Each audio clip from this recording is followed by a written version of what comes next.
ಆಮೇಲೆ ಸಾಲು ಮರದ ತಿಮ್ಮಕ್ಕ, ಇವರು 114 ವರ್ಷ ಬದುಕಿದರು. 114 ವರ್ಷ ಬದುಕಿದರು.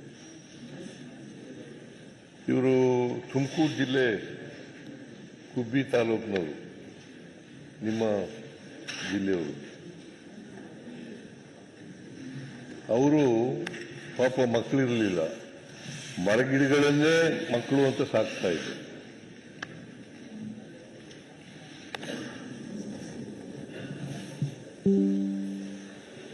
ಅವರು ಸುಮಾರು 4,000 ಮರಗಿಡಗಳನ್ನ ನೆಟ್ಟಿದ್ರು.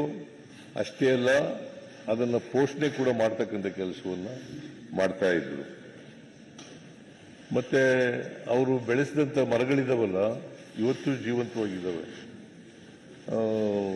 ಸುಮಾರು ದಶಕಗಳು ಮಾಡಿದ್ರು ಅಂತೇಳಿ ಅವರಿಗೆ ಪದ್ಮಶ್ರೀ ನಾಗರಿಕ ಪ್ರಶಸ್ತಿಯನ್ನು ಕೂಡ ಕೊಟ್ಟಿದ್ರು.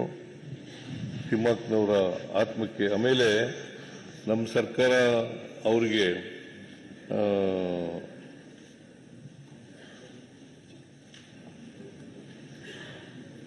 ಉತ್ತರ ಕರ್ನಾಟಕ ನ್ಯೂಸ್, ಇದು ಕನ್ನಡದ ಉಸಿರು.